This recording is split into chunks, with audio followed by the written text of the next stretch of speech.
তানহা সাদিকের মাথায় হাত দিতেই সাদিক বলে উঠল, অথই, তুমি কি ফিরে এসেছো? অথই, আই লাভ ইউ। এখন অনেক ভালোবাসি, বিশ্বাস করো, খুব ভালোবাসি। সাদিক তানহার হাতটা ধরে ফেলল। সাথে সাথে যেন তানহার সম্পূর্ণ শরীর ঝাঁকুনি দিয়ে উঠল। হাতটাও প্রচণ্ড গরম সাদিকের। তানহা নিজের হাত ইচ্ছে করলেই সারাতে পারত, কিন্তু ভয়ে সারালো না। সাদিক জেগে যেতে পারে। সাদিক আবার আনমনে বকবক শুরু করল। মুস্কি হেসে বলল, জানতাম তুমি আসবেই। আমাকে ছেড়ে তো তুমি থাকতেই পারো না। এত দেরি করে কেন আসলে অথই? জানো, বাবা আমাকে বিয়ে করার জন্য উঠে পড়ে লাগছে। আরেকটু হলে তো বিয়েটা কনফার্ম হয়ে যাচ্ছিল, কিন্তু আমি সেটা দিইনি। তোমার জায়গায় অন্য কাউকে কিভাবে মেনে নেই বলো তো? সাদিক কি তার অথইকে ছাড়া অন্য কাউকে নিয়ে ভালো থাকতে পারে? খুব মিস করছে অথই। আমাকে ছেড়ে আর চলে যাও না প্লিজ, তাহলে কিন্তু শেষ হয়ে যাব। তানহা দ্রুত নিজের হাতটা সরিয়ে নিল। সাদিকের বকবকনিও থেমে গেল। শরীর কাঁপছে তানহার। এর আগে কখনো এমন পরস্পর সৌভাগ্য হয়নি তার। সবকিছু এলোমেলো লাগছে। দ্রুত পায়ে ঘরের দিকে গিয়ে দরজা ভিড়িয়ে দিল। দরজার সাথে ঠেস দিয়ে দাঁড়ালো। তার মাথায় একটার পর একটা প্রশ্ন ভোঁ ভোঁ করছে। কে এই অথই? আর সাদিক কোন বিয়ে ভাঙার কথা বলছিল? তানহার সাথে বিয়েটা কি ভাঙতে চেয়েছে সাদিক? কিন্তু বিয়েটা তো তানহা নিজেই ভেঙে দিয়েছে। সাদিক তো বিয়েতে রাজি ছিল, নাকি সাদিক রাজি ছিল না? আচ্ছা, এমন নয় তো তার সাথে বিয়ে ভাঙার জন্যই সাদিক ইচ্ছাকৃতভাবে সেদিন ফ্ল্যাট করছিল, যেন সে রেগে গিয়ে বিয়েটা ভেঙে দেয়। দিয়ার আর্তনাদের শব্দে তানহা ভাবনার রেশ কেটে বেরিয়ে এলো। দিয়া পায়ের ব্যথায় কাতরাচ্ছে। তানহা দিয়ার কাছে গিয়ে বসল। মাথায় জড়পড়তি দিয়ে দিতে লাগলো, কিন্তু সেই কাজে তানহার তেমন কোনো মনোযোগ নেই। তার কানে সাদিকের কাতর কণ্ঠে বলা কথাগুলো ভাসছে। সাউন্ডের মতো সাদিকের উচ্চারিত আই লাভ ইউ শব্দটা প্রতিধ্বনি হচ্ছে তানহার কানে। এই একটা শব্দ তো সে আরো হাজার হাজার মানুষের কাছে হাজার রকম ভাবে শুনেছে, কিন্তু কখনো তো এমন লাগেনি। তাহলে আজ কেন? কথাটা ভাবতে শরীর কাঁটা দিয়ে উঠছে তার। মনে হচ্ছে যেন এক অজানা অনুভূতি গ্রাস করে নিচ্ছে তাকে। সে জানে না এটা কেমন অনুভূতি, কিন্তু এই অনুভূতি আগে কখনো হয়নি। আজ বাড়িতে 4 দিনের কুলখানি অনুষ্ঠান। তারই আয়োজন চলছে সারা বাড়ি জুড়ে। সকাল থেকে চেনা পরিচিত মানুষের আনাগোনা। দিয়ার পায়ের ব্যথা অনেকটা সেরে গেছে। এখন স্বাভাবিকভাবে হাঁটাচলা করতে পারে। জ্বরটাও নেই, কিন্তু সাদিকের জ্বর নামেনি এখনো। সকাল থেকেই বিছানায় লুটিয়ে আছে। তানহা সাদিকের বিছানার আশেপাশেই ঘোরাঘুরি করছিল। তার উদ্দেশ্য সাদিকের সাথে একবার কথা বলা। অস্বস্তি ঠেকিয়ে মনের তুমুল আগ্রহ নিয়ে সাদিকের সামনে গিয়ে দাঁড়ালো তানহা। তানহাকে দেখে সাদিককে প্রশ্নবোধক দৃষ্টিতে তাকালো। বিছানা হাতড়ে চশমাটা তুলে চোখে পড়ে বলল, কিছু বলবেন?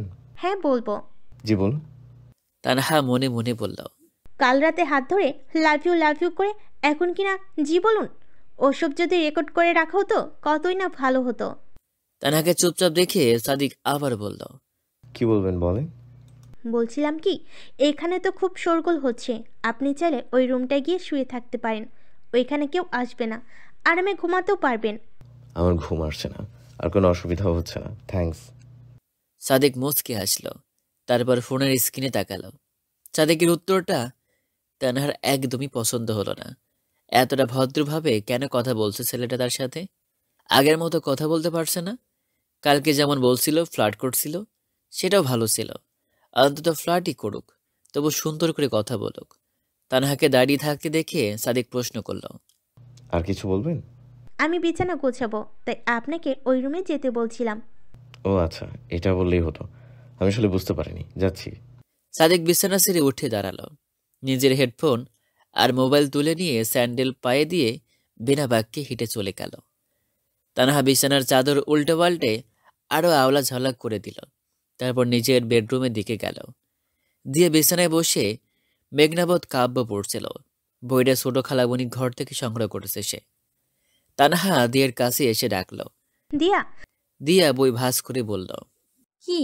তোর স্কেল মার্কা ক্রাশের জ্বর এসেছে কাল রাত থেকে, মারাত্মক জ্বর। দেয়ার ভেতরটা ধুপ করে উঠল। ইচ্ছে করছে এখনই ছুটি গিয়ে দেখে আসতে সাদিককে। কিন্তু পরক্ষণে যখন ওই ছবিগুলোর কথা মনে পড়ল, দিয়ে সেটাকে দমিয়ে নিল। অন্যের বয়ফ্রেন্ডের জ্বর আসা নিয়ে তার এত মাথা ব্যথা একদমই মানায় না। সাদিককে তার যেভাবেই হোক ভুলতে হবে, তাই সাদিকের সামনে যাওয়া চলবে না। কথাই আছে, চোখের আড়াল তো মনের আড়াল। সেই কথার প্রয়োগই দিয়া করবে। দিয়া আবার বয়ে মুখ গুছল, তারপর বলল, জ্বর হয়েছে তো আমার কি? আমাকে বলছিস কেন? আমি কি মানুষের জ্বর সারানোর দায়িত্ব নিয়েছি? ডাক্তার আমি? দিয়ার তেরা বেঁকা উত্তর শুনে তার হাত ঠোঁট বাঁকা করে ঘর থেকে বেরিয়ে গেল। কেন জানি খুব স্বস্তি লাগছে তার। সাদিক মনে হয় দিয়ার সিরিয়াস ক্র্যাশ না, কারণ দিয়া যদি সত্যিই সাদিকের ব্যাপারে সিরিয়াস হতো, তাহলে সাদিকের অসুস্থতার কথা শুনে অবলীলায় বসে থাকতে পারত না।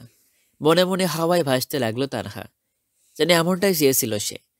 খুশিতে মনে মনে নাচতে নাচতে রান্নাঘরের দিকে গেল তানহা। বড় ফুপি মানে দিয়ার আম্মু রান্নাঘরে মাংস কাটছিলেন। তানহা রান্নাঘরে ঢুকেই বড় ফুপিকে বলল, আমাকে কয়েকটা চিকেন পিস দিবে ফুপ্পি? চিকেনের পিস দিয়ে কি করবি মা? স্যুপ রান্না করব। এখন হঠাৎ স্যুপ কার জন্য? কার জন্য মানে? আমার জন্য। আমি খাবো। আর আজকে নিশ্চয়ই চুলা জ্বালাতে কোনো নিষেধ নেই, রান্না করা যাবে না? হ্যাঁ, তা যাবে, কিন্তু তুই কেন রান্না করবি এত ঝামেলার মধ্যে? আমি এক পাকে বানিয়ে দেবনি, তুই যা। বললাম তো আমি রান্না করব, মানে আমি রান্না করব। তোমাকে কষ্ট করতে হবে না, বরং তোমার কোনো কাজ থাকলে আমাকে বলো, আমি করে দিচ্ছি। লাগবে না মা, তোর যতটুকু মাংস লাগবে তুই এখান থেকে নিয়ে নে। আচ্ছা। বড় ফুপি তানহার আচরণ দেখে মনে মনে অদ্ভুত শান্তি পেলেন। মেয়েটির বাবা মারা গেছে, আজ তার কুলখানি, অথচ মেয়েটা কত স্বাভাবিকভাবে সব কাজকর্ম করছে। তার এই ধৈর্য শক্তি, সহন শক্তি যেন আল্লাহ আরো বাড়িয়ে দেন। মনে মনে দোয়া করলেন বড় ফুপি। তানহার যে বাবার কথা একদমই মনে পড়ে না তা নয়, তার যখনই মনে পড়ে তখনই ভেতরটা খা খা করে, মাথাটা ভার হয়ে আসে। যতদিন যাবে এই শূন্যতা, এই ভারের বোঝা শুধু বাড়তেই থাকবে, কখনো কমবে না। বাবাহীন শূন্যতাটা ভরাট করার জন্য বিকল্প কিছু হয়তো পৃথিবীতে নেই। তানহা চিকেন স্যুপ রান্না শেষ করে একটা কাচের বাটিতে তুলে নিল। সুন্দর ডিজাইন দেখে একটা ট্রের উপর স্যুপের বাটিটা রাখলো, পাশে সুন্দর করে রাখলো চামচ। তারপর ট্রেটা তুলে নিয়ে বেরিয়ে গেল। বড় ফুপি তানহার কাণ্ড দেখে অবাক হলেন। নিজে খাওয়ার জন্য এত আয়োজন করে সাজিয়ে নেওয়ার কি আছে? তানহা স্যুপ নিয়ে সাদিকের রুমের দিকে গেল। দরজা খোলাই ছিল, কিন্তু তানহা ইচ্ছে করে দরজাটা ভিড়িয়ে দিল। তারপর দরজায় হালকা করে টকা মারল। সাদিক টকার আওয়াজ শুনে দরজার দিকে তাকালো। দরজা লাগলো কিভাবে বুঝতে পারল না। কিছুক্ষণ তাকিয়ে থেকে বলল, কে? তানহা মনে মনে হাসল, তারপর গলা খাকড়ি দিয়ে বলল, আসবো? আসুন। তানহা ভেতরে ঢুকলো, তারপর ইচ্ছে করে দরজাটা আবার লাগিয়ে দিল। সাদিক বলল, দরজাটা খোলা রাখুন প্লিজ। তানহা না বোঝার ভং ধরে বলল। কেন? দরজাটা তো এভাবেই ছিল। সাদিক তর্কে জড়াতে চাইল না, কাটছাট উত্তর দিল, তবু খুলে রাখুন। ঠিক আছে। তানহা দরজাটা খুলে দিল। তারপর সাদিকের সামনে গিয়ে গম্ভীর মুখে বলল, আপনার নাকি জ্বর? বড় ফুপি তাই আপনার জন্য স্যুপ পাঠিয়েছে। সাদিক বিস্মিত হলো। তার জ্বরের কথা তো সে কাউকে জানায়নি। আবার তাকে দেখে বোঝার উপায়ও নেই যে জ্বর এসেছে। তাহলে বড় ভাবি জানলো কিভাবে? আবার স্যুপ পাঠিয়ে দিয়েছে। আচ্ছা, স্যুপটা দিয়ে পাঠায়নি তো? হয়তো নিজে আসতে লজ্জা পাচ্ছিল, তাই তানহাকে দিয়ে পাঠিয়েছে। এ বাড়িতে দিয়া ছাড়া তাকে নিয়ে আলাদা করে ভাবার মতো কারো সময় কোথায়? সবাই তো কুলখানি নিয়েই ব্যস্ত। স্যুপ তাহলে দিয়াই পাঠিয়েছে। দিয়ে বিছানায় বসিয়ে বই পড়ছিল। হঠাৎ ইসি এসে বলল দিয়ার মা আর ছোট খালামণি তাকে জরুরি তলব করে ডেকে পাঠিয়েছে। দেয়া জরুরি কথা শুনতে রান্নাঘরের লম্বা রাস্তা পেরিয়ে ছোট খালামণির রুমে গেল। সেখানে দিয়া মাকে দেখতে পেল খাটে বসে আছে, মুখটা খুব চিন্তিত দেখাচ্ছে। ছোট খালামণির দেয়ালের সাথে ঠেস দিয়ে দাঁড়িয়ে দিয়ে খাটের উপর বসে বলল, কি হয়েছে আম্মু? ঝামেলা তো হয়ে গেছে।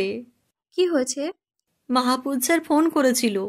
কথাটা শুনে দিয়ার বুকে হালকা পাতলা ব্যথা উঠে গেল। মাহফুজ দিয়ার কলেজের ক্লাস টিচার, সেই রকম করা। ম্যাথ এক্সাম মিস করার জন্যই কি ফোন দিয়েছেন? দিয়া ভয়ে ভয়ে জিজ্ঞেস করলো, স্যার কেন ফোন করেছে?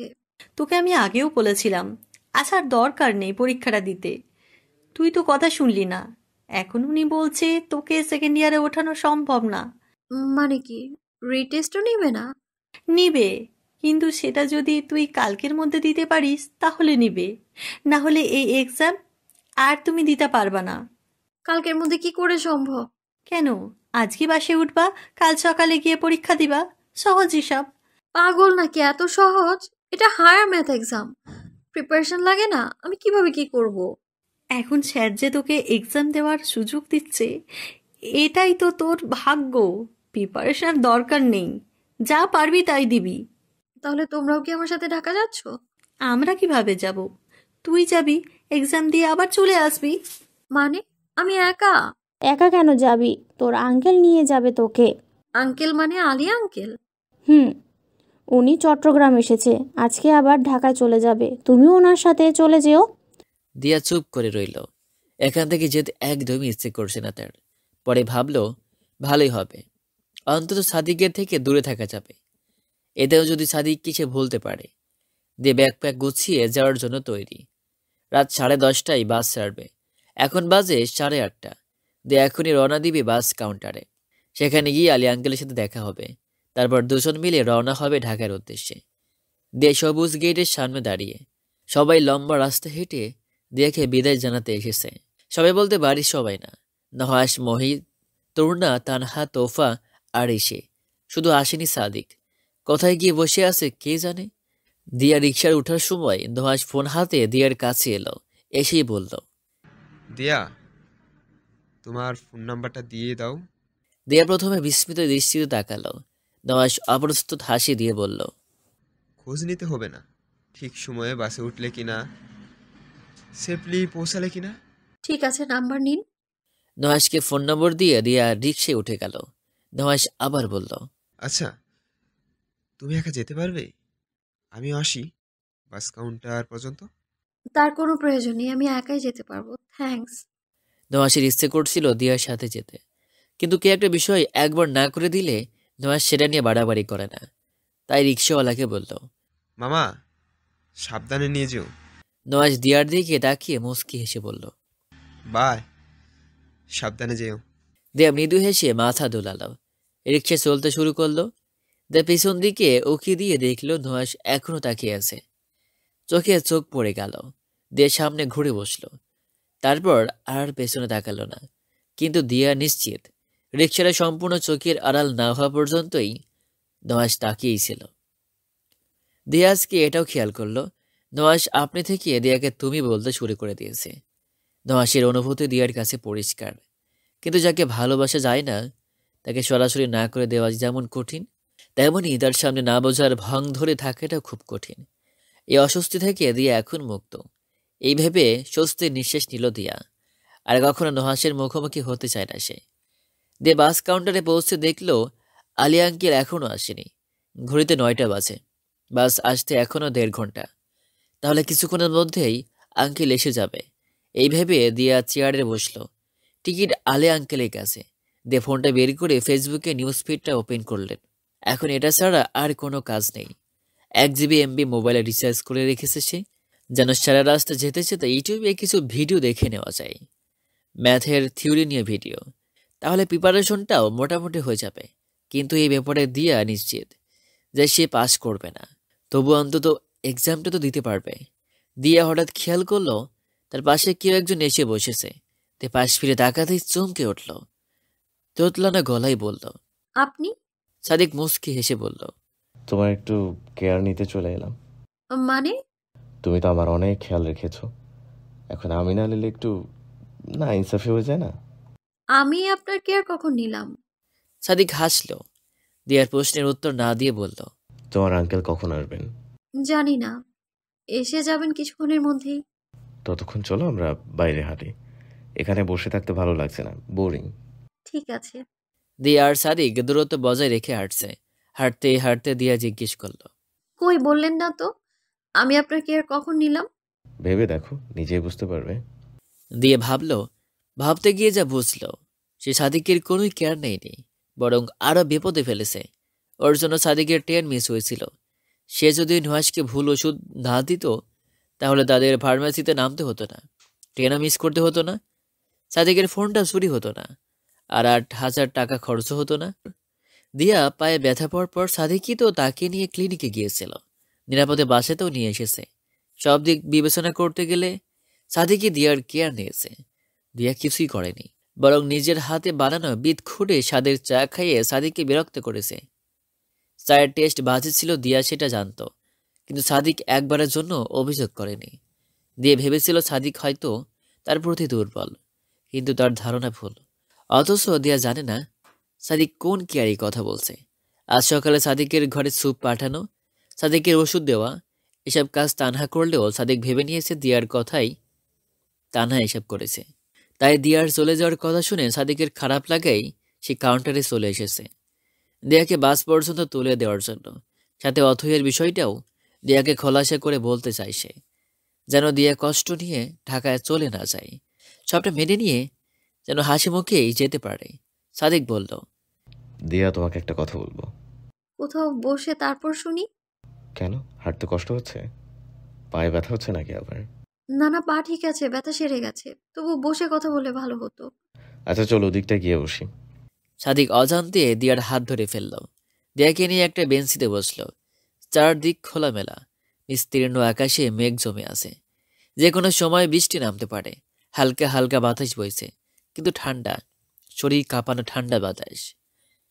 দিয়া বাম হাত দিয়ে ডান হাতের বাহু মালিশ করতে করতে বলল। বলুন আপনার কথা। সাদিক কিভাবে শুরু করবে বুঝতে পারছে না। এমন সময়ে দিয়ার ফোন এলো। দিয়া সাদিককে বলল, 1 মিনিট। তারপর ফোনটা ধরল। হ্যাঁ আন্টি বলো। আলি, আঙ্কেলকে পেয়েছো? না, এখনো তো আসেনি উনি। কি বলো, এত দেরি কেন করেছে? ফোন দিয়েছিল? না, ফোন তো দেইনি। আচ্ছা এখন দিয়ে দেখছি। আচ্ছা দেখো, রাখি তাহলে। আচ্ছা। দিয়া ফোন রাখতেই সাদিক জিজ্ঞেস করল, কি হয়েছে? আলী আঙ্কেল এখনো কেন আসছে না, এটা নিয়ে টেনশন করছে আন্টি। একটা ফোন করে দেখো। তাই করছি। দিয়া ফোন করতে গিয়ে দেখল নম্বর বন্ধ। দিয়া একটু ভয় পেয়ে বলল, ফোন তো বন্ধ। হয়তো নেটওয়ার্ক প্রবলেম, মাঝে মাঝে এমন হয়, চিন্তার কিছু নাই। দিয়া মনে মনে ভাবল, আসলেই চিন্তার কিছু নেই, কারণ আপনি তো আছেন। আচ্ছা তারপর বলুন আপনার কথাটা। বলছি। সাদিক এবারও বলতে পারল না। হুট করে আকাশের বুক ছিঁড়ে বৃষ্টি নামতে শুরু করলো। চারদিকে কোলাহল বেড়ে গেল, যে যার মাথা বাঁচিয়ে ছুটছে। দিয়ার সাদিকও উঠে গেল। একটা দোকানের সামনে গিয়ে দাঁড়ালো দুজন। দোকানটা বন্ধ, সহজেই রক্ষা পাওয়া যাচ্ছে। দিয়ার ভীষণ পছন্দ এমন হুটহাট বৃষ্টি, তাও আবার খোলা রাস্তায়। মেন রোডটা একদম খালি। দিয়া অদূরে দেখলো খুব সুন্দর একটি রাস্তা সোজাভাবে চলে গিয়েছে। রাস্তার দুই ধারে গাছ। মেন রোডটা বৃষ্টির পানিতে ভিজে চুপচুপে হয়ে আছে। বৃষ্টির স্নাত রাস্তা দেখিয়ে দিয়ার মাথায় একটা অদ্ভুত ইচ্ছে চড়ে বসল। সাদিকের কনুইতে হাত দিয়ে বাড়ি দিতে দিতে দিয়া বলল, এই শুনুন, হুম। চলেন না আমরা ওই মেইন রোডে গিয়ে জুতো খুলে হাঁটি। মানে? মানে আমার খুব ইচ্ছে করছে বৃষ্টিতে ভিজতে। চলেন না, একসাথে ভিজি প্লিজ। পাগল নাকি? ইম্পসিবল। একদিনে আমার ঠান্ডা লেগেছে অবস্থা, পরে তোমারও ঠান্ডা লাগবে দিয়া। জ্বর আসবে, আর কাল না তোমার এক্সাম। জ্বর আসলে এক্সাম কিভাবে দিবে? এই সুন্দর মুহূর্তে এক্সামের কথা মনে করিয়ে মুডটাই খারাপ করে দিবেন না তো। আপনি চলুন আমার সাথে, বেশি কথা না বলে। দিয়ে সাদিকের হাত ধরে টেনে নিয়ে যেতে লাগলো। আজ যেন তার মাথায় ভূত চেপেছে, বৃষ্টিতে গোসল করার ভূত। সাদিক ঠান্ডায় থরথর করে কাঁপতে লাগলো। আর দিয়া পায়ের জুতো দুটো খুলে হাতে নিল। এক হাতে জুতো আর এক হাতে ভ্যানিটি ব্যাগ নিয়ে রাস্তার মাঝখানে দৌড়াতে লাগলো দিয়া। সাদিক পেছনে থেকে জোরে জোরে ডাকছে, কিন্তু দিয়া শুনছে না। মেয়েটা যেন পাগল হয়ে গেছে, অদ্ভুত শব্দ করে শুধু হেসেই চলেছে আর ছুটছে। সাদিক না পেরে নিজেও এবার ছুটতে লাগলো দিয়ার পিছু পিছু। অনেকটা দূর চলে এসেছে তারা। দুজনের শরীরটা জবজবে অবস্থা, টুপটুপিয়ে পানি পড়ছে। দিয়া ভীষণ হাঁপাচ্ছে, সাথে সাদিকও। কিন্তু এতেও সাদিকের এক অদ্ভুত শান্তি লাগছে। আজ অনেকদিন পর, প্রায় 3 বছর পর সাদিক আবার আগের মতো বৃষ্টিতে ভিজল। পুরনো অনুভূতিগুলো যেন মুহূর্তেই জেগে উঠতে শুরু করছে আবার নতুনভাবে। দিয়া হাঁপাতে হাঁপাতে বলল, কেমন লাগছে আপনার? সাদিক কিছু না ভেবেই উত্তর দিল, ভীষণ ভালো। দিয়ার চোখ দুটো খুশিতে চিকচিক করছে। সাদিকের হাত টেনে ধরে বলল, তাহলে চলুন আবার। দিয়া সাদিকের হাত ধরেই দৌড়াতে শুরু করলো এবার। আজ অনেকটা পথ পাড়ি দিবে তারা, উদ্দেশ্যহীনভাবে ছুটে যাবে। এই যাত্রা কোথায় গিয়ে শেষ হবে কে জানে। খোলা রাস্তায় খালি পায়ে ধীর গতিতে দৌড়াচ্ছে দিয়ে আর সাদিক। সাদিকও একসময় জুতো খুলে নিয়েছিল। সমতল রাস্তা হওয়ায় কারোরই কোনো অসুবিধা হচ্ছে না। বৃষ্টি এখনো আগের মতোই অশান্তভাবে ঝরছে। দুজনেই কাক ভেজা। রাস্তাটা এতই খালি, একটা মানুষ পর্যন্ত দেখা যাচ্ছে না, যেন সম্পূর্ণ রাস্তা শুধু তাদের। অন্ধকারে কালো পিচঢালা রাস্তাটা বৃষ্টির পানিতে ভিজে ঝলমল করছে। যে উল্লাসী হাসি হাসতে হাসতে বলল, আমার এত ভালো লাগছে, আমি আপনাকে বলে বোঝাতে পারবো না। অসম্ভব ভালো লাগছে, সবকিছু স্বপ্ন মনে হচ্ছে আমার। সাদিক হাসল। তারপরও খুব মজা লাগছে, কিন্তু সে কিছু বলছে না। খোলা রাস্তায় জুতো খুলে পাগলের মতো দৌড়িয়ে বৃষ্টি বিলাস করাটা এত মজার হবে সাদিক কখনো কল্পনাও করেনি। ভেজা চশমাটা খুলে পকেটে রেখে দিয়েছে সাদিক। চশমাটা ছাড়া সাদিককে আরো বেশি সুন্দর দেখতে লাগে। দিয়া বলল, জানেন, আমার অনেক দিনের শখ এরকম বৃষ্টি ভেজা রাতে খোলা রাস্তায় নেমে খালি পায়ে হেঁটে দীর্ঘ পথ পাড়ি দেওয়ার। আমি না কখনো ভাবিনি যে আমার ইচ্ছেটা এইভাবে পূরণ হবে। জানেন, কোনোদিনও না এইভাবে বৃষ্টিতে ভিজিনি আমি, জীবনে এই প্রথম।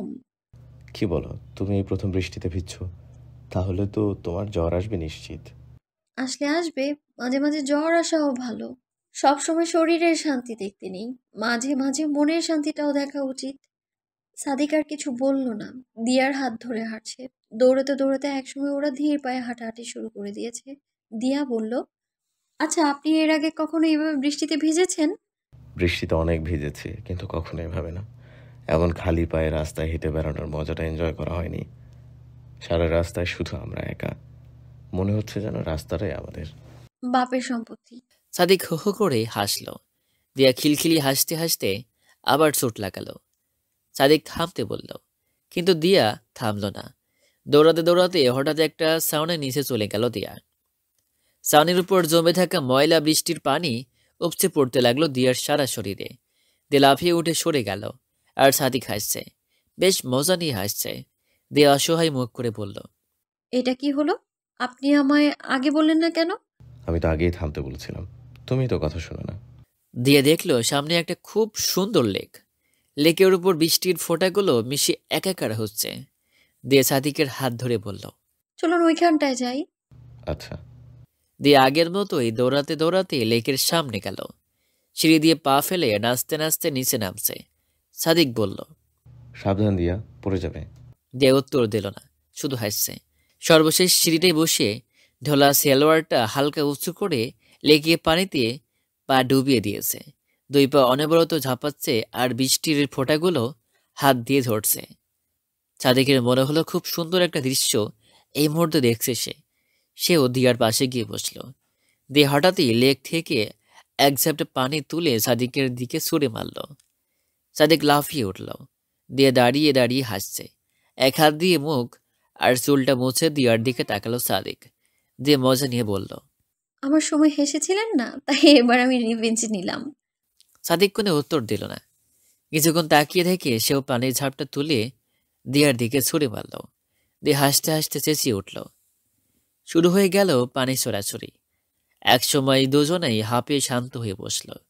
শরীর এতটাই ভেজা যে গায়ের কাপড় এখন ভার লাগছে। দিয়ার ওড়নাটা তো সম্পূর্ণ গায়ের সাথে মিশে আছে, কিন্তু অন্ধকারে তেমন একটা চোখে লাগছে না। দিয়া দেখলো রাস্তার উপরে সাইকেল নিয়ে কেউ একজন যাচ্ছে। সাদিক বলল, এই মুহূর্তে একটা সাইকেল থাকলে আমার খুব ভালো হতো। খোলা রাস্তায় বৃষ্টিতে সাইকেল রাইডিং করার মজাটা, উফ, জোস। আপনার কি সাইকেল আছে? কিন্তু এখন চালাই না, আগে চালাতাম। একজনের খুব পছন্দ ছিল সাইকেল রাইডিং। দিয়ার জিজ্ঞেস করতে ইচ্ছে হলো কোন একজন, কিন্তু করল না। মন নষ্ট করতে চাইছে না সে। সাদিক যদি গার্লফ্রেন্ডের কথা বলে দিয়ার মন খারাপ হয়ে যাবে, তাই দিয়া অন্য প্রসঙ্গ তুলল। এই জায়গাটা খুব সুন্দর, তাই না? হুম। আমার একদমই ইচ্ছে করছে না এই জায়গাটা ছেড়ে যেতে। ইচ্ছে করছে সারা জীবন যদি আমরা এভাবে বসে থাকতে পারতাম। কোনোদিন সকাল না হতো, কালকের দিনটা জীবনে নাই আসতো, কত ভালো হতো তাহলে। চলে ঝাঁপ দেই। মানে? তুমি যেটা বলছো সেটা ঝাঁপ না দিলে সম্ভব হবে না। আগে মরতে হবে, তারপর ভূত হয়ে সারা জীবন এখানে বসে থাকবো। বোধের কথা শুনে দিয়ার ভয় লাগলো, কিন্তু ভয়টা প্রকাশ করল না। হাসার চেষ্টা করে বলল, মজা নিচ্ছেন না? মজা নেই আর কি আছে, ঠিকই তো বলছি। তোমার ইচ্ছে পূরণের একটা আইডিয়া দিলাম। এত ঝাঁপ দিয়ে মরার দরকার নেই। আত্মহত্যা মহাপাপ। এমনি মরে গেলে সেটা অন্য হিসাব। আচ্ছা দিয়া, আমরা যে এখানে এভাবে পা ডুবিয়ে বসে আছি, আশেপাশে তো কেউ নেই। হঠাৎ যদি নিচে থেকে কেউ আমাদের পা ধরে টান দেয়? দিয়া চেঁচিয়ে উঠল। একেবারে আকাশ চমড়ে চিৎকার দিয়ে সিঁড়ি বেয়ে উপরে উঠে গেল। সাদিক তো হেসেই খুন। হাসতে হাসতে নুয়ে পড়ছে সাদিক। দিয়ে আঙুল উঠিয়ে বলল, আপনি খুব খারাপ, খুব খারাপ আপনি। এতটাও ভয় পাবে ভাবিনি। আচ্ছা এসো। আমি আর আসবো না ওইখানে। আরে সরি, কিচ্ছু হবে না, এসো। আমি আসবো না, আপনি আসুন, আমার ভয় লাগছে। সাদিক উঠে আসলো। দিয়ার কাছে এসে বলল, এই দিয়া, ঠান্ডা লাগছে, চলো গরম কিছু খাই। কফি? কফি কেন? চা কেন নয়? চা খাওয়া ভুলে গেছেন? না ভুলিনি, ভুলবো কেন? তুমি বললে চাও খাওয়া যায়, সমস্যা নেই। দিয়া হেসে দিল। তারপর বলল, চলুন কফি খাই। আমার চায়ের থেকে কফিই বেশি পছন্দ। জানতাম, সেজন্যই বলেছি। চলুন না। দিয়ে সাদিকের ডান হাতটা জড়িয়ে ধরে হাঁটতে লাগলো। কখন যে এত কাছাকাছি চলে এসেছে তারা কারো খেয়ালই নেই। সাদিক হাঁটতে হাঁটতে হঠাৎ বলল, 1 মিনিট, কয়টা বাজে? হবে 12টা কিংবা 1টা। 12টা কিংবা 1টা মানে? তোমার বাস না 10:30টায়? বাস সে তো কবেই চলে গেছে। আঙ্কেলও চলে গেছে, আমরা ঘুরে ফিরে বাসায় চলে যাব। সাদিক দাঁড়িয়ে গেল, কঠিন হয়ে বলল, তাহলে তোমার এক্সাম? ওই এক্সাম আমি দিলেও ফেল করব, না দিলেও ফেল করব। কি দরকার শুধু শুধু জার্নি করে এত দূর যাওয়ার? তার থেকে চলুন না চিল করি। কাজটা ঠিক হয়নি দিয়া, আমার আশাটাই ভুল হয়েছে। বলেই সামনের দিকে হাঁটতে লাগলো সাদিক। দিয়া কিছুক্ষণ সোজা মতো দাঁড়িয়ে থেকে তড়িঘড়ি করে সাদিকের পেছন পেছন গেল। সাদিকের হাতটা টেনে ধরে বলল, সরি, প্লিজ রাগ করবেন না। রাগ না, আমার সাথে এক্ষুনি ঢাকা যাবে তুমি। মানে আপনি আমায় ঢাকায় নিয়ে যাবেন? যদি এভাবেই খালি পায়ে হাঁটিয়ে নিয়ে যাই তো? পাগল নাকি আপনি? হেঁটে হেঁটে কিভাবে ঢাকা যাব? আর গেলেও আমি এক্সাম দিতে পারবো না কি আজব? পৌঁছাতেই তো 3 দিন লেগে যাবে। লাগবে না, আমরা হেঁটে হেঁটে ঢাকা যাব, আর সময়ের মধ্যেই পৌঁছাবো। তুমি শুধু বলো রাজি কিনা। দিয়া আনন্দের সাথে বলল, অবশ্যই রাজি, কিন্তু একটা সমস্যা। কি? আলী আঙ্কেল নিশ্চয়ই এতক্ষণে বাসায় ফোন করে বলে দিয়েছেন যে আমি ওনার সাথে যাইনি। তাহলে বাসার সবাই তো এখন খুঁজছে আমায়। সেটাও তো কথা। আচ্ছা তুমি বাসায় ফোন করে বলে দাও যে তুমি আঙ্কেলকে পাওনি, তাই একাই টিকিট কেটে অন্য বাসে উঠে গেছো। সেটা করা যাবে না, কারণ টিকিট কাটার মতো পর্যাপ্ত টাকা আমাকে দেয় নাই। প্রশ্ন উঠবে আমি টাকা কোথায় পেলাম। ও, সাদিক ঠোঁটের নিচে হাত রেখে কিছু একটা ভাবতে লাগলো। দিয়ে ব্যাগ থেকে ফোনটা বের করে বলল। আচ্ছা দেখি কি করা যায়। দিয়ে আতঙ্কিত হয়ে বলল, আলী আঙ্কেলের ফোন এখনো বন্ধ। কি বলো, উনি কাউন্টারে এসেছিলেন? আমার মনে হচ্ছে আসেনি, কারণ আসলে আমাকে অবশ্যই ফোন দিত। আচ্ছা খালামণিকে একটা ফোন করে দেখি। দিয়া খালামণিকে ফোন দিল। এই কি রে দিয়া, তোকে কবার ফোন করেছি, হ্যাঁ? ফোন ধরছিস না কেন? আলী আঙ্কেল কি তোমায় ফোন করেছিল আন্টি? দিয়ে সাদিকের দিকে তাকিয়ে স্বস্তির নিঃশ্বাস নিল। তারপর বলল, হ্যাঁ আন্টি, আমরা তো বাসে উঠে গিয়েছি, আর আঙ্কেল বাসে উঠেই এমন ঘুম, ফোনেও চার্জ নেই ওনার, তাই বন্ধ। তোর আঙ্কেলের কাজ কি আর? খালি খায় আর ঘুমায়, হাতি একটা। আমি এদিকে টেনশন করতে করতে শেষ। আচ্ছা সাবধানে যেও তোমরা। আচ্ছা আন্টি, রাখছি তাহলে। আচ্ছা। দিয়ে ফোনটা রেখে জোরে একটা চিৎকার দিল, উল্লাসী চিৎকার। সাদিক বলল, কি হলো? আলী আঙ্কেল বাসায় কিচ্ছু জানায়নি, ওনার তো ফোনটাই বন্ধ। ভালোই হয়েছে, এখন আমরা হেঁটে হেঁটেই যাব ঢাকা, খুব মজা হবে। ঠিক আছে, কিন্তু তার আগে একটা ছোট্ট কাজ করতে হবে। আবার কি করতে হবে? শপিং করতে হবে। মানে? বেশিক্ষণ এই কাপড় নিয়ে হাঁটতে থাকলে পরে নিউমোনিয়া হয়ে যাবে দুজনেরই। দিয়ে হাসলো, ভুবন কাঁপানো হাসি। সে জানে না এত হাসি কেন পাচ্ছে তার। মনে একটা গান বাজছে, এই পথ যদি না শেষ হয়।